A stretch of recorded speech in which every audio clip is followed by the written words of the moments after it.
Band theory of solids क्या होती है और कैसे इसको इस्तेमाल करके आप कंडक्टर्स, इंसुलेटर्स और सेमीकंडक्टर्स को रैशनलाइज कर सकते हो।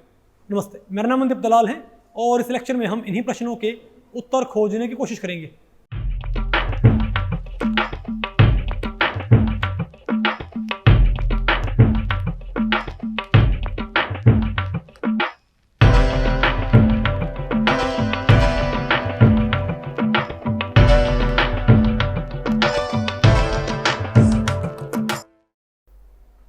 तो भाई आज हमें बताओ क्या पढ़ना है? बैंड थ्योरी ऑफ सॉलिड्स, ठीक है बात। तो भाई मैं आपको बताऊं, इस टॉपिक को हमने टोटल 4 सेक्शंस में डिवाइड किया है। पहले हम क्या पढ़ेंगे? Definition of band theory of solids, फिर आपको पढ़ना है origin of band theory of solids, और तीसरा क्या होगा भाई? पोस्टुलेट्स ऑफ बैंड थ्योरी, या आप इसको भी कह सकते हो नेसेसरी अजम्पशंस, और फोर्थ क्या होगा आपका? Band structure of conductors, insulators and semiconductors, ठीक है बात। तो सबसे पहले क्या पढ़ते हैं भाई? Definition of band theory of solids. आप मुझे बताएं कि मॉलिक्यूलर ऑर्बिटल्स क्या होते हैं? आप ये बताएं भाई कि मॉलिक्यूलर ऑर्बिटल्स से आप क्या समझते हो? बताओ क्या होते हैं मॉलिक्यूलर ऑर्बिटल्स? बोलो भाई। Single electron wave functions. क्या भाई?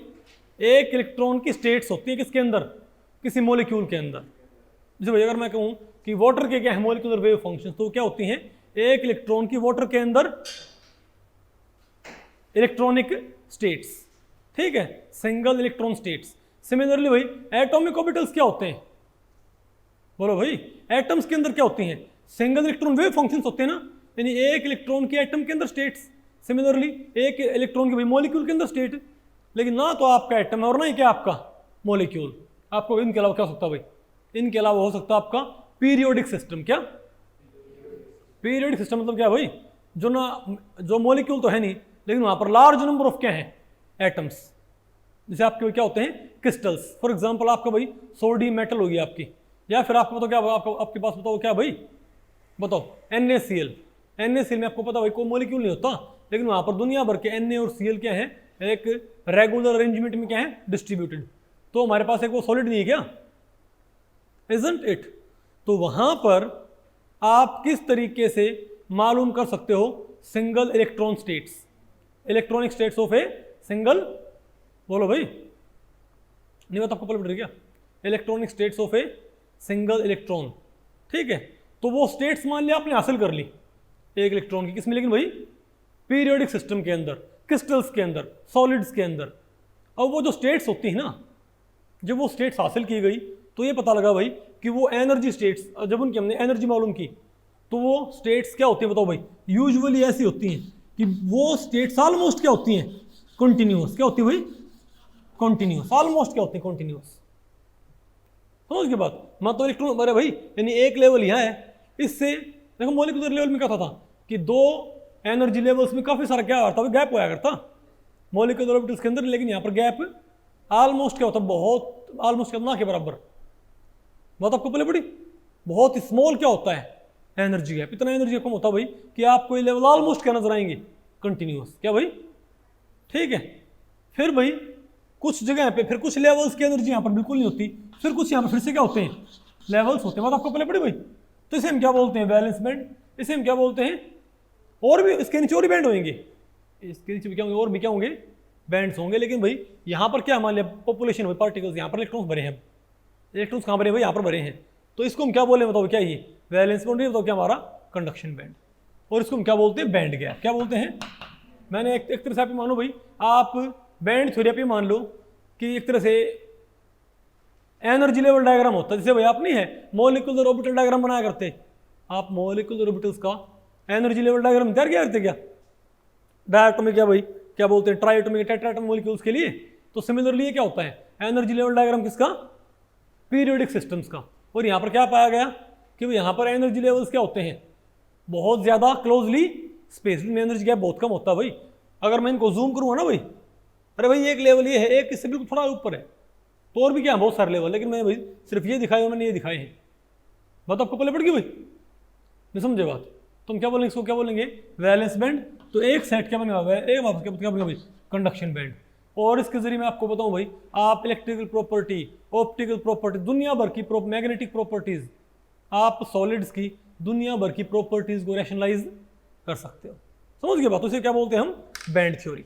अब आप इसके आप डेफिनेशन देखो, हम क्या बोलेंगे, band theory is a concept that describes the range of energy levels that electrons may have within it as well as the range of energy that they may not have. अरे भाई band gap, ये तो क्या हो गया, balance band और conduction, क्या होगा, क्या गया, बैंड गैप। बोलो भाई इनके बारे में पता करती है। Bye examining the allowed quantum mechanical wave functions for an electron in large periodic lattice. इसमें ये बताया जाता भाई कि कोई इलेक्ट्रॉन कौन सी एनर्जीज रख सकता है, कौन सी एनर्जीज वो नहीं रख सकता। समझ गए बात, किस बिना पे बात मालूम करती है, उस इलेक्ट्रॉन की जो क्या होते हैं, सिंगल इलेक्ट्रॉन वेव फंक्शन, लेकिन कहां पर, बोलो भाई, पीरियडिक सिस्टम में, उसको यूज करते हुए। पता आपको पहले पड़ी क्या होती है बैंड थ्योरी, ठीक है। तो भाई बैंड थ्योरी में आपको बताओ भाई, प्राइमरीली इसके हालांकि बहुत सारे इसके भाई क्या होते हैं, पार्ट्स होते हैं, लेकिन प्राइमरीली आपको यहाँ पर क्या निकालना होता है भाई, वैलेंस बैंड, कंडक्शन बैंड, और क्या होता है भाई, बैंड गैप। हमारे पास बैंड थ्योरी में ये सबसे क्या होते हैं ज्यादा important, valence band, conduction band and band gap, ठीक है बात। जैसे मैं आपको बताऊँ, इसका मैं सिंपल आपको बताऊँ, इसकी बहुत सारी एप्लीकेशन होती है। जैसे आपको बताऊँ भाई, जो क्या होता है सॉलिड्स, सॉरी कंडक्टर्स, उसमें क्या होता है, वैलेंस बैंड और कंडक्शन बैंड गैप क्या होता है, काफ़ी कम होता है या ओवरलैपिंग होते हैं दोनों। अगर गैप बहुत ज़्यादा हो क्या हो जाएगा, इंसुलेटर, और गैप रीजनेबल थोड़ा बहुत है तो हम क्या बोलते हैं उसको, सेमीकंडक्टर। अब आपको पहले पड़ी, तो आप जो कंडक्टिंग प्रॉपर्टीज होती हैं उनको एक्सप्लेन कर सकते हो डिफरेंट सॉलिड्स की। आगे आपको भाई, अब बताओ हम क्या पढ़ते हैं, origin of band theory of solids. कि भाई अब आप ये कहोगे जो ये बैंड थ्योरी है इसकी शुरुआत कहाँ से हुई, तो शुरुआत तो उसकी वैसी होगी जैसे भाई आपने क्या बनाया था भाई, साइंटिफिक कम्युनिटी के दिमाग में क्या आया कि अगर एक इलेक्ट्रॉन है क्या होते हैं, single electron wave functions, molecule के अंदर भी क्या होते हैं, सिंगल इलेक्ट्रॉन वेव फंक्शंस। तो अगर हम एनर्जी निकाल लें सिंगल इलेक्ट्रॉन वेव फंक्शंस किसकी भाई, पीरियडिक सिस्टम्स के अंदर, तो वहाँ भी हमारे पास क्या बहुत सारे एनर्जी लेवल्स आएंगे, ठीक है बात। और जब वो एनर्जी लेवल्स भाई प्लॉट किए गए, जब वो एनर्जी लेवल्स भाई प्लॉट किए गए, तो क्या पाया गया कि भाई एनर्जी लेवल्स यहाँ पर बहुत ज़्यादा दूर दूर नहीं होते, जैसे कहाँ होते हैं सिंपल सिस्टम में। यहाँ पर ये बताओ लेवल्स कैसे होते हैं, बहुत ज़्यादा क्लोजली स्पेस्ड। हाँ, एक रेंज ऐसी होती है जहाँ पर कोई एनर्जी लेवल नहीं होता, तो हम क्या बोल देंगे, बैंड गैप। नहीं आएगा आपको भाई। और इसका ओरिजिन कैसे आएगा भाई, जैसे नहीं आप एमओ थ्योरी पढ़ते हो, जैसे आप क्या पढ़ते हो भाई, एमओ थ्योरी पढ़ते हो, तो वहाँ पर अगर दो एटॉमिक ऑर्बिटल जुड़ते तो क्या बनते, दो एमओज नहीं बनते क्या। अगर मैं ये कहूँ मेरे पास एक एटॉमिक ये है, एक एटॉमिक ये है, अगर एक एटॉमिक ऑर्बिटल ये है, एक एटॉमिक ऑर्बिटल ये, तो क्या बने मेरे पास, बताओ मेरे पास क्या बनेंगे, दो मॉलिक्यूलर ऑर्बिटल, इजंट इट, एक ये और एक एनर्जी में हायर, इनके एनर्जी स्केल पे ये, इजंट इट। अगर मैं ये कहूँ यहाँ पर, बताओ मेरे पास क्या भाई, अगर मैं ये कहूँ कि यहाँ पर मेरे पास एक ऑर्बिटल नहीं, मेरे पास तो क्या है, दो ऑर्बिटल। अरे भाई एक था और ये एक था, तो एक बन गया ना, मेरे क्या बन गया भाई, डाउन। लेकिन यहाँ तो क्या मेरे पास दो ऑर्बिटल ये हैं और दो ये हैं, तो चार क्या बनेंगे, एमओज, दो तो क्या बनेंगे बॉन्डिंग, और दो क्या बनेंगे भाई, दो क्या बनेंगे एंटी बॉन्डिंग। नहीं, आपको पहले पड़ी। और यहाँ पर तीन तीन हो तो बताइए क्या होगा, बोलो भाई। और चार चार हो तो क्या बना, बहुत सारे। अब इमेजिन करो भाई, हालांकि इनकी एनर्जी काफी काफी डिफरेंट होगी, लेकिन एक ही एनर्जी के क्या, अरे भाई ऑलमोस्ट सेम एनर्जी के। तो मैं सिर्फ कह रहा हूँ जितने ज्यादा यहाँ पर क्या बंद बढ़ते जाएंगे, ऑर्बिटल्स मिक्स होने वाले, जितने ज्यादा यहाँ पर क्या ऑर्बिटल क्या होंगे, मिक्स होने वाले ऑर्बिटल बढ़ेंगे, उतना यहाँ पर बॉन्डिंग और एंटी बॉन्डिंग क्या बनेंगे भाई, ज्यादा नहीं बनेंगे क्या। तो सिमिलर बात आप इसको भाई आप समझ सकते हो कि जब एटम्स को, जब दो एटम्स को नजदीक लेके आते हैं, जब आप दो एटम्स को नजदीक लेके आते हो तो बताओ सिर्फ क्या होता है। अगर मान लिया आप दो बोरोन एटम्स को नजदीक लेके आओ, इसको भाई दो बोरोन एटम्स को आप नजदीक लेके आओ, तो क्या होगा, तो एक बोरोन एटम्स क्या होता है 1s, दूसरे के पास भी क्या होता है 1s, फिर क्या होता है भाई 2s, फिर क्या होता है 2s, फिर क्या होता है, बोलो भाई 2p, और ये क्या इसका भाई 2p। पता आपको पहले पड़ी। तो 1s से क्या बनेगा, बॉन्डिंग, पता होगा ना क्वेश्चन का भाई, बॉन्डिंग एंटी बॉन्डिंग, फिर क्या बनेगा बॉन्डिंग एंटी बॉन्डिंग। नहीं पता आपको पहले पड़ी क्या, अरे बोलो भाई। और ये क्या है 2p, इसमें तो क्या बन जाएगा भाई, और आपको पता O2 F2 NO2 को छोड़ के बताओ यहाँ पर क्या आएगा, दो, अरे बोलो भाई एक, पता होगा ना आपको ये। अरे डायग्राम थोड़ा अजीब सा है लेकिन, और आपको पता वास्तव में मैंने थोड़ा अरे भाई एक एक एक एक दो एक दो एक है ना, और आपको बताओ वास्तव में इनमें ये भी 2s भी कंट्रीब्यूट करता है, तो आपको ऐसा मेंबर अगर बनेगा भाई, तो यहाँ पर बहुत सारे क्या बन गए, एनर्जी लेवल्स, नहीं बन गए क्या।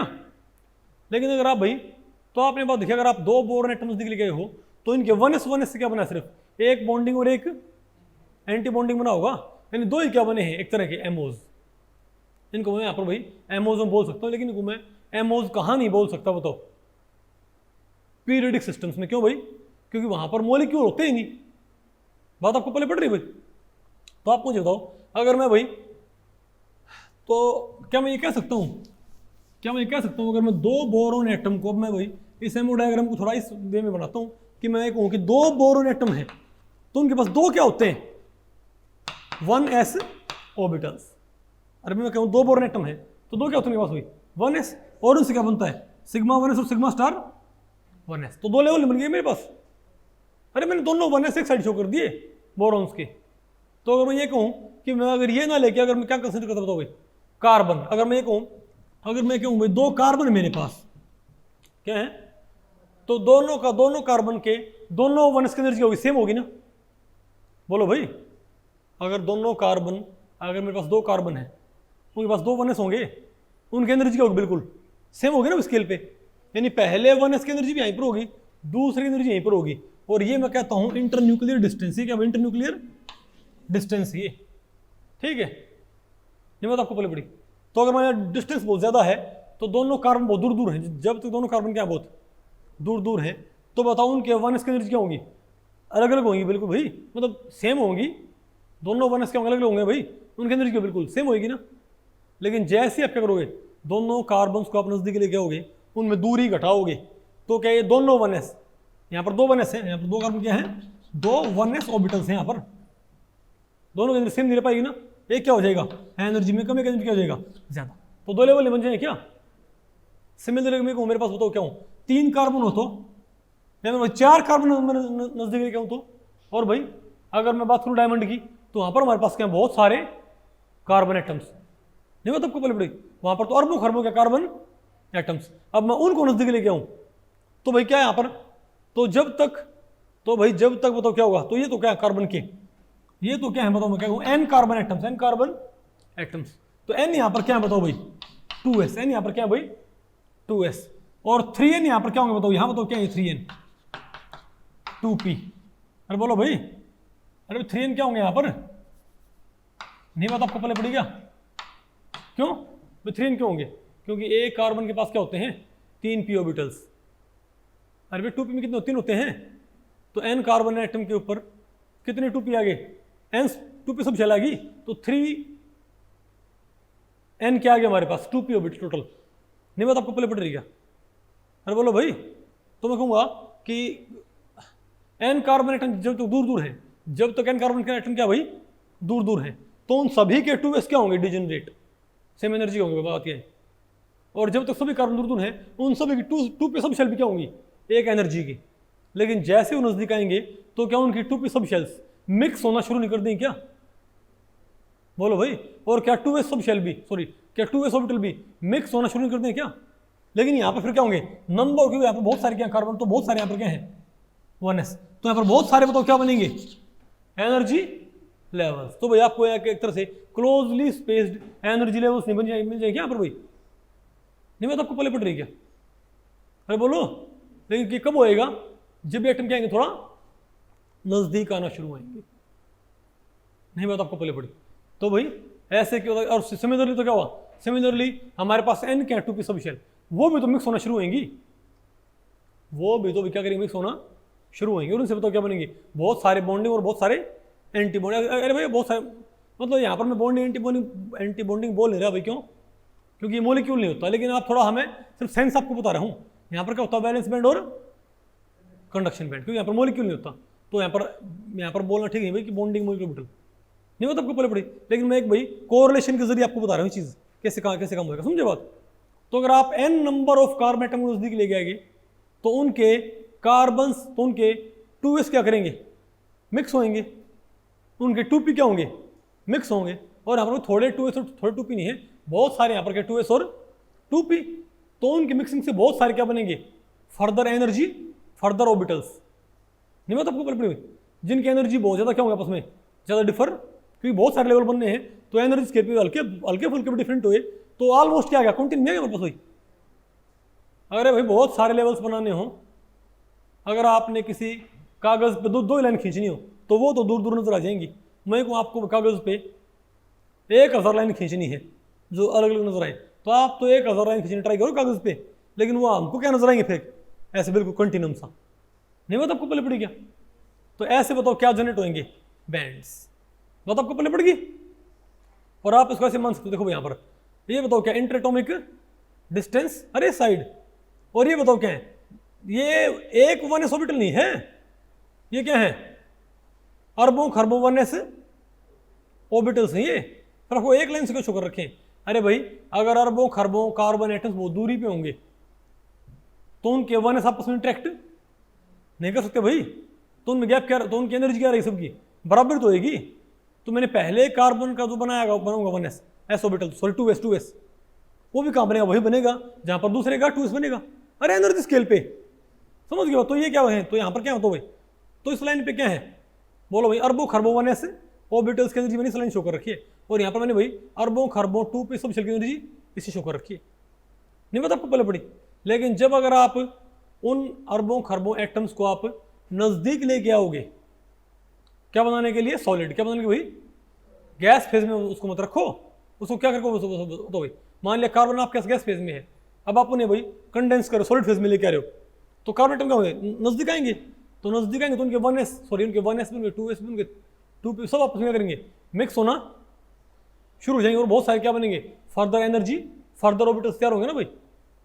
अरे बोलो भाई, अरे ये क्या आएंगे हमारे पास, एक तरह से अरे इलेक्ट्रॉन की क्या सिंगल इलेक्ट्रॉन वेव फंक्शन आ गया, लेकिन पीरियोडिक सिस्टम्स में। और देखो बताओ क्या भाई, जैसे आप यहाँ पर देखो, अगर ये क्या हो, अगर हमारे पास ये क्या हो, इंटरएटॉमिक डिस्टेंस, तो बोलो भाई अगर मैं ये डिस्टेंस है, तो इस 2s से बनने वाले 2s की मिक्सिंग से बनने वाले ऑर्बिटल्स बताओ कहाँ तक फैले हुए हैं, यहाँ तक, यहाँ तक, यहाँ तक, और अरे भाई यहाँ तक, नहीं मतलब आपको पहले पड़ी क्या, और इसके बताओ कहाँ तक फैले हुए हैं, यहाँ तक। अरे भाई एक लाइन यहाँ, एक यहाँ, एक यहाँ, एक यहाँ, एक यहाँ, एक यहाँ, नहीं आ गया आपको। लेकिन अगर आप ये बोले भाई कि ना हम तो डिस्टेंस और भी कम करते जाएंगे, तो भाई इनके लेवल्स में फर्दर क्या होगा, मिक्सिंग शुरू होगी। और देखो भाई ये दोनों बैंड क्या हो गया, बताओ यहाँ पर इस पॉइंट के बाद दोनों बैंड क्या होता है भाई, सेपरेट नहीं हो गए खास डिस्टेंस पे, और सॉलिड में क्या होगा, ये खास डिस्टेंस पे आ जाएंगे भाई। मान लीजिए ये वो डिस्टेंस है जो कि भाई डायमंड में एग्जिस्ट करती है।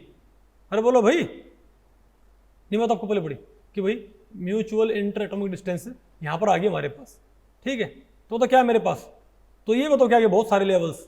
अब भैया जो हमारे पास क्या थे, अरबों खरबों 2s और अरबों खरबों 2p, उनके मिक्सिंग से बनने वाले जो बहुत सारे क्या हैं ऑर्बिटल्स, फर्दर ऑर्बिटल्स, उनकी एनर्जी अब भाई सेपरेट, सॉरी अब सभी 2s की एनर्जी सेम नहीं है, सभी 2p की एनर्जी सेम नहीं है, उनकी मिक्सिंग से बहुत सारे क्या बनेंगे, और ऑर्बिटल्स और वेव फंक्शंस, और उनकी एनर्जी क्या स्लाइटली डिफरेंट। बात आपको पहले पड़ गई भाई। तो मान लिया इस डिस्टेंस में हम इसको फिक्स कर दें, तो देखो भाई तो यहाँ पर क्या है, यहाँ पर बैंड, तो कार्बन में क्या हो रहा है, इंटर एटॉमिक डिस्टेंस फर्दर घटती है, तो क्या होता है, बैंड क्या पता फर्दर क्या होता है, घटता है। तो आपको बात नजर आ रही है कि अगर मैं प्रेशर लगाऊंगा, तो प्रेशर लगाएंगे तो हम इंटर एटॉमिक डिस्टेंस को फर्दर कम कर देंगे ना, तो उससे बैंड स्ट्रक्चर पर क्या होता है, असर पड़ता है। बात आपको पहले पड़ गई भाई। ट्रेन के प्रेशर बढ़ाने पर, प्रेशर घटाने पर आप बैंड स्ट्रक्चर बदल सकते हो ना भाई, और बदली बैंड स्ट्रक्चर से आप क्या निकाल सकते हो, आप बैंड स्ट्रक्चर से के ऊपर क्या डिपेंड करती हैं, केमिकल प्रॉपर्टीज और फिजिकल प्रॉपर्टीज भाई। अरे बोलो भाई, नहीं बात आपको पहले पड़ी। तो आप अलग अलग प्रेशर पे, आप बिना कंपाउंड के ऊपर प्रेशर लगाए आप ये बता सकते हो कि इस प्रेशर पे इसकी इलेक्ट्रिकल प्रॉपर्टी कैसे बिहेव करेंगे। नहीं बात आपको पहले पड़ी क्या, क्योंकि आपको भाई अलग अलग प्रेशर पे आप क्या मालूम कर सकते हो, उसका बैंड स्ट्रक्चर। बात आपको पहले पड़ी। और भाई इसके लिए जो हमारा आजकल जो पॉपुलर मेथड होता है वो होता है डेंसिटी फंक्शनल थ्योरी। क्या मैंने मेरे भाई ड्यूरिंग पीएचडी मैंने काफ़ी सारे पेपर पब्लिश किए थे भाई, और उनमें लास्ट के जो मेरा भाई क्या बोलते हैं जो पोर्शन था भाई मेरी पीएचडी का, ठीक है, उसमें जो मैंने पेपर छाप रखे हैं उसमें मैंने डीएफटी लगा रखी है, उनके ऊपर क्या लगा रखी है, डेंसिटी फंक्शनल थ्योरी। कि मान लिया मैंने कोई क्या बनाया है क्रिस्टल, तो उस क्रिस्टल के ऊपर हमने क्या लगा, क्या अप्लाई करके density functional theory, first principle calculations, और उनसे मैंने उनकी भाई बैंड स्ट्रक्चर मालूम कर रखी है, और उसका जो बैंड गैप होता है ना वो निकाल रखा है। समझ गए बात। और बैंड स्ट्रक्चर को इमेजिन को स्टडी करते ही हमको उसकी बहुत सारी ऑप्टिकल प्रॉपर्टीज स्टडी करने में हेल्प मिलती है। क्या? और इस बैंड थ्योरी से हमको और क्या पढ़ने में हेल्प मिलती है? उसकी भाई ऑप्टिकल प्रॉपर्टी, उसका रिफ्रैक्टिव इंडेक्स अलग अलग वेवलेंथ पे, या ऑप्टिकल कंडक्टिविटी, वो सारी प्रॉपर्टी आपको अगर मेरा पेपर देखोगे तो आपको नजर आएगा बहुत ही। यानी से आप बहुत सारी इंफॉर्मेशन कैरी आउट कर सकते हो। देखो बताओ यहाँ पर कितना बैंड गैप होगा, यहाँ पर 10 की पावर -22 इलेक्ट्रॉन वोल्ट। यानी आपको तो यहाँ पर क्या नजर आ रहा है? बिल्कुल कंटिन्यूम अरे ये, लेकिन आप जूम करोगे ना तो वास्तव में यहाँ पर क्या बहुत सारी एनर्जी देखो लेवल्स, वैलेंस बैंड में भी और कंडक्शन बैंड में भी। नहीं बात आपको पहले पड़ी भाई? तो ये तो क्या है, यहाँ तक क्या है, तो इस डिस्टेंस पे अगर आपने रोक दिया इसको भाई, तो ये क्या है? Valence band. ये बताओ क्या है? यहाँ से यहाँ तक क्या है? Valence band. और यहाँ से यहाँ तक क्या है? ये कंडक्शन बैंड। और ये गैप बताओ क्या है? इसको क्या बोलते हैं? Band gap. क्या बोलते हैं इसको भाई? Band gap. और भाई मैं आपको बताऊं, जो डेंसिटी फंक्शनल थ्योरी है उससे जब आप बैंड गैप निकालते हो ना, और ये जो बैंड गैप होता है ये आप एक्सपेरिमेंटली भी निकाल सकते हो। किससे? डिफ्यूज रिफ्लेक्टेंस स्पेक्ट्रोस्कोपी से। किससे भाई? उसको बोलते हैं डीआर स्पेक्ट्रा, डिफ्यूज रिफ्लेक्टेंस। क्या? डिफ्यूज। तो आप जब मेरे पेपर पढ़ोगे देखोगे कभी, उस समय देखोगे मैंने जिसका भी बैंड गैप कैसे निकाल रखा है थ्योरेटिकली डेंसिटी फंक्शन थ्योरी से, मैंने उसका बैंड गैप एक्सपेरिमेंटली भी निकाल रखा है।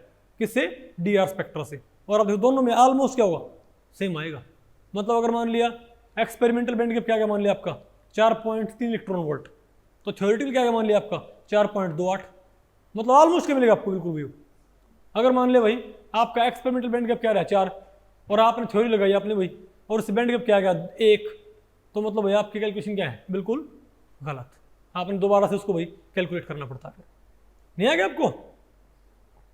अरे बोलो, आपको आइडिया हो गया भाई कि ये कुछ नहीं होता।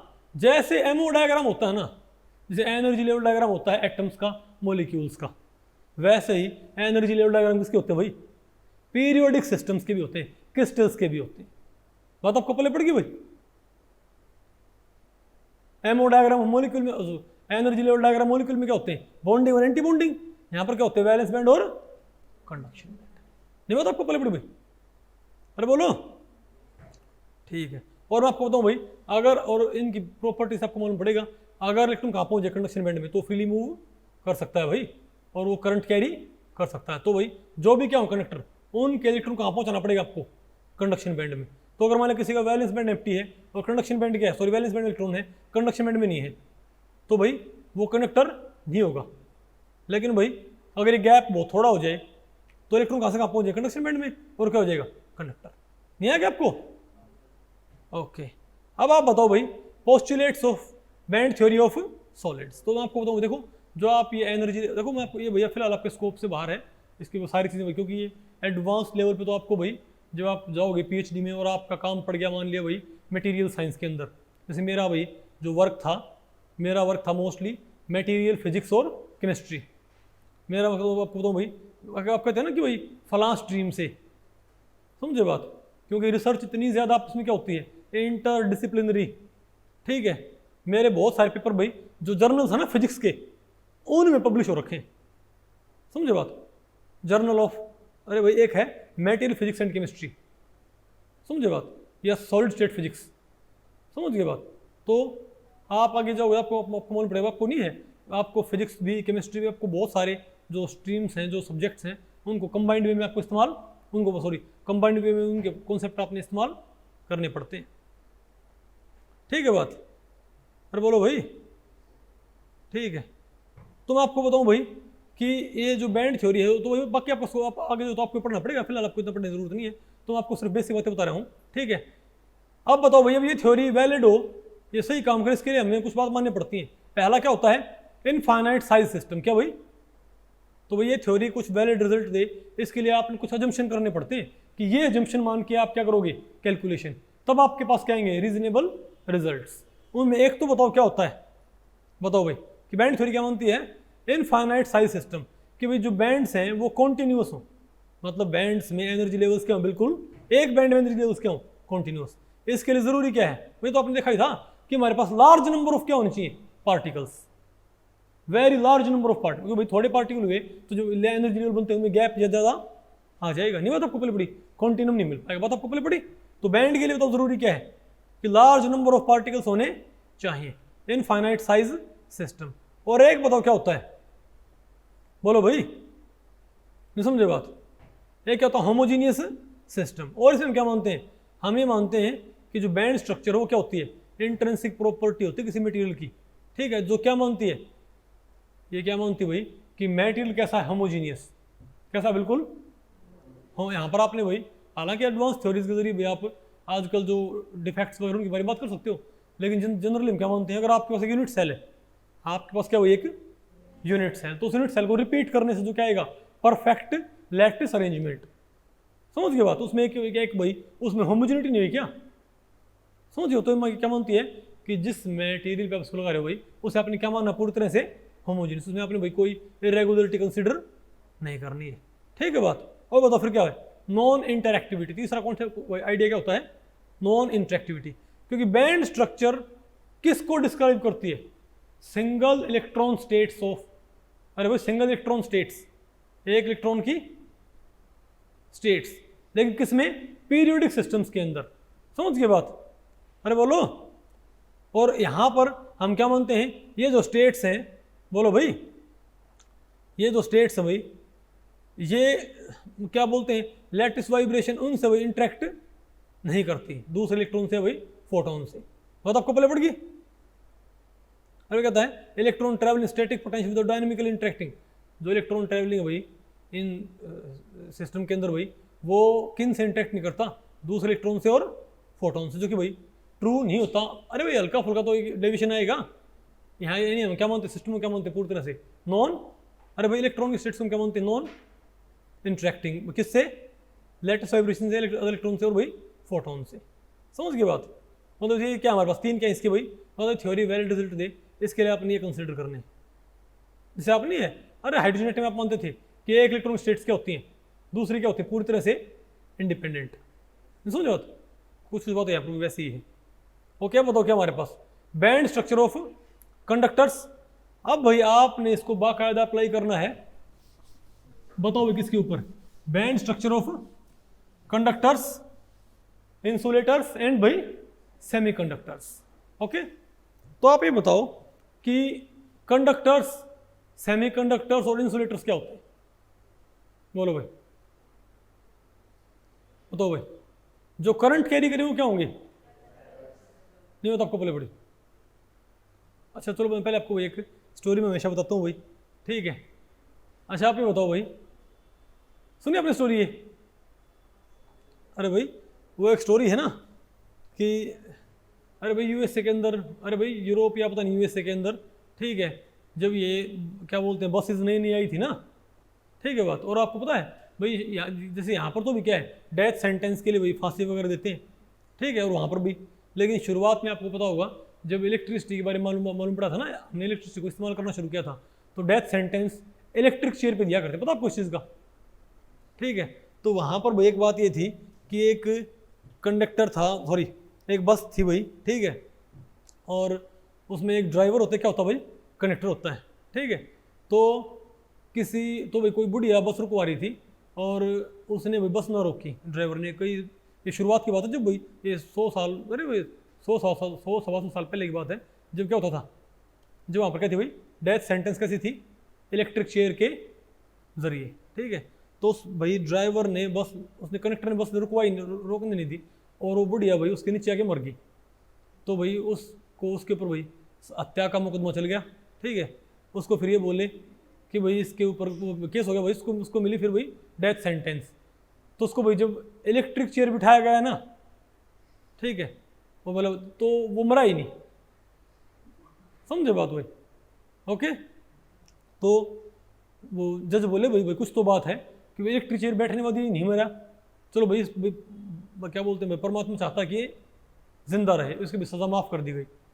लेकिन भाई वो जो कंडक्टर था वो अपनी आदतों से बाज नहीं आया, उसने दोबारा से भाई काम किया, ठीक है? अब भाई फिर से 2-3 महीने बाद वो फिर से भाई बस रुकवा रही थी, कोई और बुढ़िया थी भाई, ठीक है, उसी पहली बुढ़िया कोई सिस्टर होगी शायद, ठीक है, उसने फिर से बस रोकी भाई, वो दूसरी बुढ़िया फिर से क्या आ गई भाई, बस के टायर के नीचे आ गई, वो मर गई भाई। तो फिर से भाई उसके ऊपर मुकदमा चला, वो बोले भाई ये तो क्या बोलते हैं भाई, इसने एक भाई पहले एक बुढ़िया मरी थी, ये दूसरी बुढ़िया मर गई भाई, ठीक है, इसको फिर से भाई क्या करो, डेथ सेंटेंस। वो दूसरी बारी भी जिसको कहाँ बैठाया गया, इलेक्ट्रिक चेयर के ऊपर, वो फिर से बच गया। तो भाई अगर ये वो बोलते हैं अपने कुछ किससे सुने होंगे कि फांसी का फंदा टूट जाए भाई, तो ये मानते हैं कि भाई अरे एक दो केसेस हैं, उसको फिर छोड़ दिया गया था भाई। तो जज बोला भाई चलो इसको फिर से माफ़ कर देते, कोई बात नहीं, उसको फिर से भाई। लेकिन ये मानो कि भाई एक दो साल के बाद फिर से कोई बुढ़िया बस रुकवा रही थी, और उस कंडक्टर ने भी क्या सोची भाई कि भाई 2 बुढ़िया मर चुकी बस के नीचे आके, भाई तू इस बारी बस रोक दे। तो पता नहीं क्या हुआ, उस बुढ़िया का पैर फिसला, कोई केले का छिलका था क्या था, वो तीसरी बुढ़िया उसने बस रुकवा दिया आराम से। लेकिन पता नहीं भाई कैसे वो बुढ़िया फिर भी क्या आ गई तीसरी। पहली बार तो उसने बस रुकवाई नहीं, इसलिए वो बस के नीचे आ गई थी। तीसरी बार तो बुढ़िया बस के नीचे रुकवाने के बावजूद आ गई भाई। ठीक है, फिर से अब की बारी से उसकी कोई गलती नहीं थी, उस अब की बारी गलती थी उस बुढ़िया की, उस तीसरी बुढ़िया थी। ठीक है, लेकिन भाई जज को क्या मालूम है, वो बोला भाई इससे तो भाई ये तो क्या बोलते हैं भाई सोसाइटी के लिए खतरा है। ठीक है बात, और इसको तो भाई अब क्या किया जाए, डेथ सेंटेंस तीसरी बारी। उसको अब की बारी फिर से भाई इलेक्ट्रिक चेयर पे बिठाया गया, लेकिन इस बारी उमर गया। बताओ क्यों भाई? क्योंकि पहली 2 बारी क्या था, वो बैड कंडक्टर, समझे बात भाई, करंट कैरी नहीं किया। तीसरी बारी बताओ क्या था, वो गुड कंडक्टर। समझ के बात? ओके, तो ये की बात आपको पहले पड़ी। तो सिंपल बात है भाई कि कंडक्टर क्या होते हैं, जो करंट कैरी करे भाई, और इंसुलेटर क्या होते हैं, जो करंट कैरी ना करे। और एक क्या होते हैं हमारे पास, सेमी कंडक्टर्स, जो भाई थोड़ा बहुत करंट कैरी करे, वो क्या होंगे हमारे पास भाई, सेमी कंडक्टर्स। समझ गए बात? तो इनको आप पता कैसे एक्सप्लेन कर सकते हो, बैंड थ्योरी से। बैंड थ्योरी से आप भाई कंडक्टर्स, सेमी कंडक्टर हो भाई, इंसुलेटर्स को आप एक्सप्लेन कर सकते हो। तो वो तो पहले क्या पढ़ते हैं, बैंड स्ट्रक्चर ऑफ कंडक्टर्स। तो भाई बैंड थ्योरी बोलती है अगर कंडक्शन बैंड में इलेक्ट्रॉन्स हैं, इसका नाम है क्या, कंडक्शन बैंड, तो वो चीज़ वो मटेरियल करंट कैरी कर सकता है। ठीक है बात? अरे बोलो भाई, तो जो कंडक्टर होते हैं उनका पता है बैंड स्ट्रक्चर कैसा होता है? ये मान लिया क्या, वैलेंस बैंड, और ये बताओ क्या हमारे पास भाई, कंडक्शन बैंड। तो इनमें सॉरी, ये क्या है, वैलेंस बैंड, और ये बताओ क्या हमारे पास, या तो कंडक्शन बैंड और वैलेंस बैंड में क्या होता है, गैप, या तो आपस में ओवरलैपिंग होते हैं। इन इलेक्ट्रॉन्स को भाई कंडक्शन बैंड में पहुंचने में कोई दिक्कत नहीं है, या ये ओवरलैपिंग, या इनमें एनर्जी गैप इतना कम है कि थर्मल एनर्जी भाई आराम से इलेक्ट्रॉन्स को प्रमोट, यानी सफिशिएंट पॉपुलेशन कहाँ होती है, कंडक्शन बैंड में। बताओ को पहले पड़ गई भाई? तो बताओ, और ये ऐसा बताओ, ऐसा किन का आता है, मेटल्स का। क्या भाई मेटल्स क्या होते, सारी मेटल्स क्या होते सारी ऑलमोस्ट कंडक्टर्स। क्यों? अगर आप उनका बैंड स्ट्रक्चर मालूम करोगे ना, अरे बोलो भाई, आपको मालूम पड़ेगा कि अगर बैलेंस बैंड और कंडक्शन बैंड का गैप या तो क्या है, बहुत ही कम, एक्सट्रीमली स्मॉल, या आपस में क्या है, दोनों बैंड ओवरलैप कर रखें। तो भाई इसीलिए वैलेंस बैंड से इलेक्ट्रॉन्स को कंडक्शन बैंड में जाने में कोई परेशानी नहीं होती, और ये चीज़ कैसे भी करती है, एज कंडक्टिंग मटीरियल। बात आपको पहले पड़ गई भाई? उसके बाद बताओ फिर क्या होता है, फिर क्या होता है, वैलेंस बैंड ऑफ इंसुलेटर्स। यहाँ बताओ क्या होता है, अगर मान लिया अरे भाई ये गैप बहुत कम हो, लेकिन अगर वैलेंस बैंड यहाँ हो और कंडक्शन बैंड यहाँ हो, तो तुम क्या बोलेंगे बताओ भाई? अगर गैप बहुत ज़्यादा हो, बोलो भाई, अगर मान लिया ये 5 इलेक्ट्रॉन वोल्ट, कितना भाई, 5 इलेक्ट्रॉन वोल्ट, तुम क्या बोलेंगे भाई? तो थर्मल एनर्जी पार्टिकल्स को यहाँ से यहाँ पर, इलेक्ट्रॉन्स को यहाँ से यहाँ पर प्रमोट नहीं कर सकती भाई, नहीं मैं तो आपको पहले पड़ी। तो रूम टेम्परेचर पर बताओ यहाँ पर क्या होते हैं, अरे भाई मतलब हमें ऑलमोस्ट एक बहुत वाइड रेंज ऑफ टेम्परेचर पर इलेक्ट्रॉन होंगे कि नहीं होंगे कंडक्शन बैंड में? नहीं होंगे। तुम क्या बोलेंगे इसको? इंसुलेटर। तुम क्या बोलेंगे भाई? गैप बहुत ज़्यादा होता है किसमें? इंसुलेटर्स में। फिर बताओ क्या होते हैं हमारे पास? Semi conductor. सब मैंने आपको बताया था भाई कि सेमी कंडक्टर्स क्या होते हैं हमारे पास, 3 टाइप के। एक तो क्या होते हैं, इंट्रिंसिक, और एक क्या होते हैं हमारे पास, सॉरी हमारे पास भाई सेमी कंडक्टर्स क्या होते हैं, 2 टाइप के। कौन कौन से मेन? तो इंट्रिंसिक और एक्सट्रिंसिक। इंट्रिंसिक क्या होते हैं, जिनमें बिना डोपिंग के क्या होते हैं, वो सेमी कंडक्टर भी करते हैं। और एक क्या होते हैं, एक्सट्रिंसिक, जहाँ बताओ क्या होता है भाई, जहाँ पर डोपिंग के बाद क्या बनते हैं, वो सेमी कंडक्टर्स होता है ना सर भाई, ये आपको सुन में। तो बताओ भाई एक्सट्रिंस, तो सेमी कंडक्टर क्या होते हैं, जहाँ पर वैलेंस बैंड और कंडक्शन बैंड का गैप क्या हो भाई, बताओ, थोड़ा हो, मतलब ना तो ज़्यादा और ना ही कम, यानी कितना हो भाई, कि थोड़े बहुत इलेक्ट्रॉन कहाँ से कहाँ पहुंच जाए, कंडक्शन बैंड में, नहीं थोड़ा बहुत करंट कैरी करेंगे, इसीलिए क्या बोलते हैं सेमी कंडक्टर, हल्के फुल्के कंडक्टर्स। नहीं बात आपको पहले पड़ी क्या? तो भाई ये क्या, ये तो क्या होता है इनका, बोलो भाई, ये तो क्या होता है ये तो क्या होता है इंट्रिंसिक सेमीकंडक्टर्स का बैंड स्ट्रक्चर, समझे बात? अरे बोलो।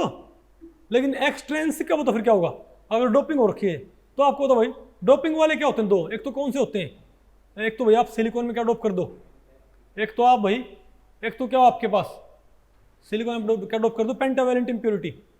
तो भाई मान लिया आपने आर्सेनिक डोप कर दिया तो सिलिकॉन को रिप्लेस कर देगा ना, तो सिलिकॉन 4 इलेक्ट्रॉन बनाए हुए था, 4 इलेक्ट्रॉन से 4 बॉन्ड बनाए हुए था, तो आर्सेनिक के पास 5 हैं, तो 5 इलेक्ट्रॉन से 5 बॉन्ड बना लेगा सिलिकॉन वाले, लेकिन एक वहां पर एक्स्ट्रा भाई, ये क्या बोलते हैं एन टाइप सेमी कंडक्टर्स। तो यहाँ पर एक तरह से ये चार्ज कैरियर भाई क्या है, डोनर नहीं है क्या? अरे बोलो भाई, इसने क्या किया एक तरह से इलेक्ट्रॉन, अरे भाई इसको क्या बोलते हैं एन टाइप में क्या होता है, इसको बोलते हैं डोनर बैंड, क्या बोलते हैं इसको भाई, एक तरह से डोपेंट का बैंड, किसका भाई, डोपेंट की वजह से।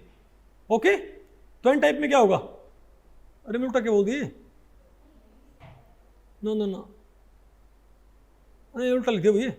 एन टाइप में क्या होता है भाई, डोनर बैंड। एन टाइप में क्या होता है, अरे भाई यहाँ पर क्या आएगा, यहाँ पर पी टाइप में क्या आएगा, एक्सेप्टर बैंड, यहाँ पर क्या लिखो आप, डोनर बैंड लिखो, यहाँ पर क्या लिखो, आप क्या लिखो भाई, डोनर बैंड। नहीं आया क्या? अरे ये भी नहीं, क्या ये डी बी, डोनर बैंड, बात आपको पहले पड़ गई भाई। तो यहाँ पर क्या होगा, वैलेंस बैंड, कंडक्शन बैंड, क्या होगा हमारे पास भाई, डोनर बैंड। तो डोनर बैंड तो क्या होगा, कंडक्शन बैंड के नजदीक होएगा भाई, समझ गए बात। और यहाँ बताओ भाई, और ये किस में होगा, एन टाइप सेमी कंडक्टर्स में। अब बताओ भाई, अब बताओ पी टाइप में क्या होगा भाई, वहाँ पर क्या होते हैं, वहाँ पर होल नहीं बनते क्या, तो वहाँ पर हम क्या बोलेंगे भाई, तो यहाँ पर जो पेंटावेल जो ट्राइवेलेंट इंप्योरिटी होती है वो एक तरह से इलेक्ट्रॉन को एक्सेप्ट करेगी उस होल के अंदर और किसी बॉन्ड से, इसमें क्या बोलेंगे एक्सेप्टर बैंड, क्या बोलेंगे इसको भाई। तो यहाँ बताओ फिर क्या है आपके पास, बताओ वैलेंस बैंड और क्या है एक्सेप्टर बैंड, और एक्सेप्टर बैंड भाई किसके नजदीक पड़ता है बताओ भाई, वैलेंस बैंड। बात आपको पहले पड़ी भाई, इनके ऊपर नेट में क्वेश्चन आए हुए हैं, नेट के गेट में एक बार तो गेट में ये क्वेश्चन रखा है कि एक ऐसा ये डायग्राम देखे, कौन सा भाई, ये डायग्राम देखे नहीं डायग्राम यहाँ, लेकिन क्या लिखा हुआ है, अरे 3 डायग्राम लिख दिए, conduction conductor band, valence band, और यहाँ पर एक बैंड दे रखा है, लेकिन ये नहीं बोला कि किसका है, एक्सेप्टर की डोनर भाई, ये बोले तो एन टाइप का कि पी टाइप का है, कि इंट्रिंसिक सेमीकंडक्टर का। तुम क्या बोलेंगे बताओ, क्या ये N type semiconductors, valence band, conduction band, और भाई अगर बैंड कहाँ है, किसके नजदीक है, आ गया नहीं आपको ये? ओके, आसान है मुश्किल भैया? ओके, अच्छा वो एक होता है फर्मी बैंड, क्या होता है, फर्मी बैंड या फर्मी लेवल, ठीक है, इस पर नजर आ रही है बोर्ड पे,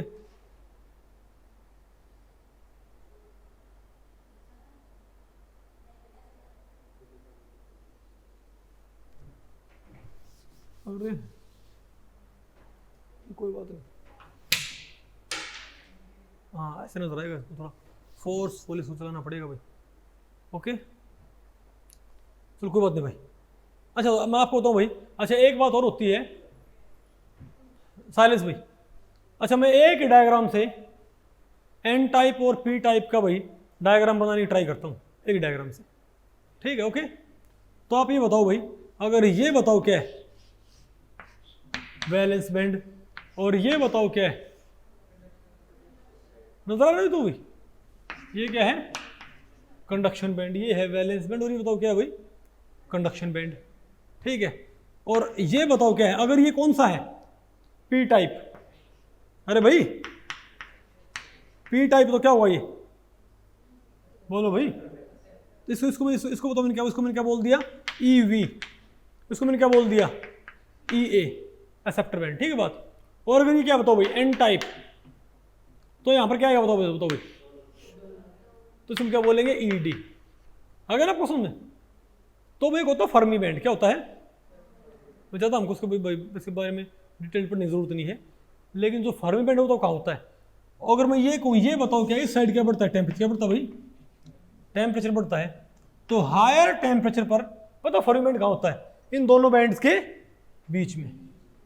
तो भाई हायर टेम्परेचर पर फर्मी बैंड कहाँ बनता है, इन दोनों बैंड्स के बीच में, वैलेंस बैंड और कंडक्शन बैंड के बीच में। लेकिन जैसे ही आप टेम्परेचर क्या करोगे, कम करोगे, क्या? अगर ये क्या है, एन टाइप सेमीकंडक्टर, कौन सा भाई? अरे कौन सा ये? N type. तो जो फर्मी बैंड कहाँ था, बीच में था ना, वो पता कहाँ जाएगा? तो भाई फर्मी बैंड के अंदर क्या होगी? टेम्परेचर घटाने पर क्या होता है, फर्मी बैंड के अंदर क्या होती है, बढ़ती है, और बढ़ते बढ़ते किसके बीच में जाएगी? बोलो भाई। तो हम क्या बोलेंगे, लोअर टेम्परेचर पर एन टाइप पे क्या होगा? Valence band, donor band. अरे भाई एन टाइप के लिए बोलूंगा मैं तो इसको मत कंसीडर करो, तो एन टाइप के लिए क्या आएगा? तो लोअर टेम्परेचर पर बताओ एन टाइप सेमीकंडक्टर का बताओ क्या होगा बैंड स्ट्रक्चर? हम क्या बोलेंगे? Valence band, donor band, Fermi band, conduction band.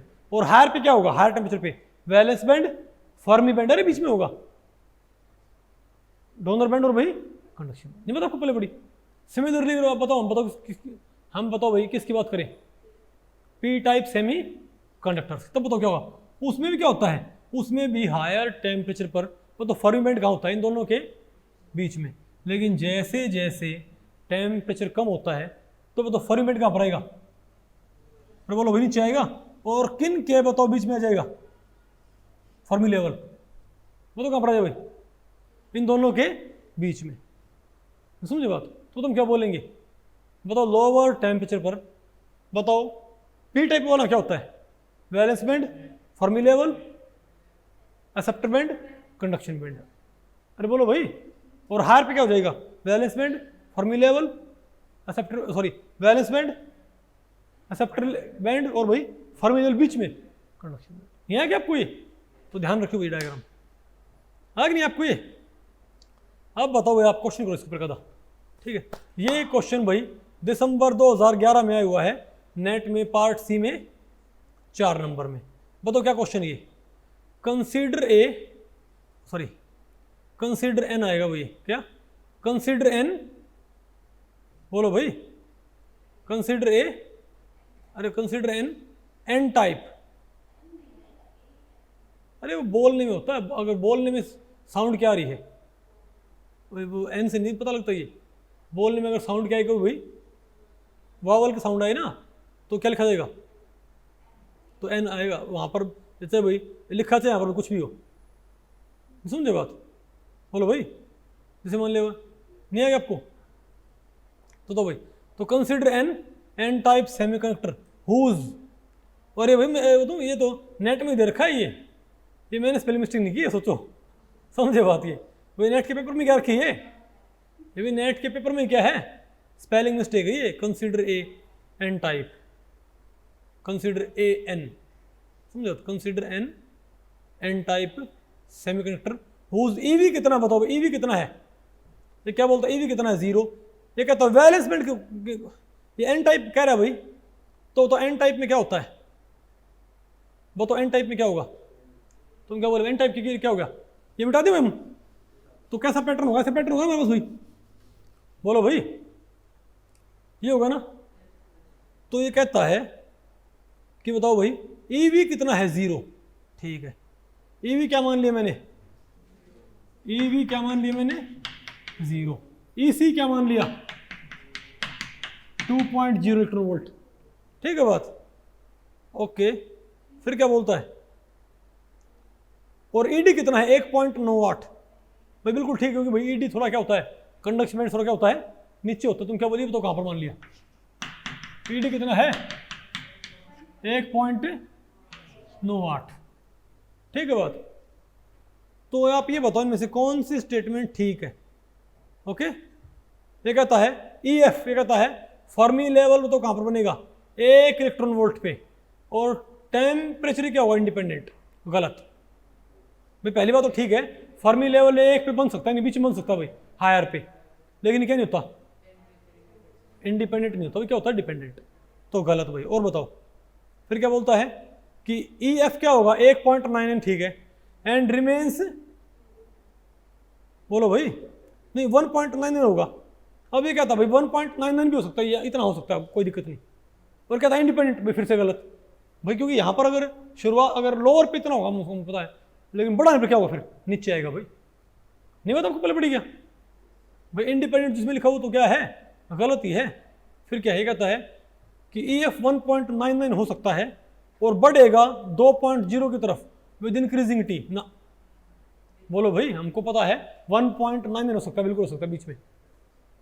और फिर क्या होता है, टेम्परेचर बढ़ाने पर ये 2 को अप्रोच नहीं करता, ये 1 को, अरे 0 और 2 के बीच में क्या होता है, 1 होता है, ये 1 को अप्रोच करता है। तो तीसरी क्या स्टेटमेंट क्या है, गलत। ये भी क्वेश्चन नेट में रखा पार्ट्स में 4 नंबर में। चौथी बताओ क्या है, EF क्या होगा 1.99 and decrease with increase in temperature. कहता है 1.99 बिल्कुल हो सकता है, यहाँ पर हो जाएगा, और घटेगा विद इंक्रीज इन टेम्परेचर, बिल्कुल ठीक। आसानी मुश्किल हुई है। तो भाई इस लेक्चर में इतना ही। अगर इस लेक्चर के बारे में आपके कुछ प्रश्न या सुझाव हैं तो आप मुझे नीचे कमेंट सेक्शन में पूछ सकते हैं, मैं उनके उत्तर देने की पूरी कोशिश करूंगा। तो भी ठीक है, मिलते हैं अगले लेक्चर में, तब तक के लिए नमस्ते।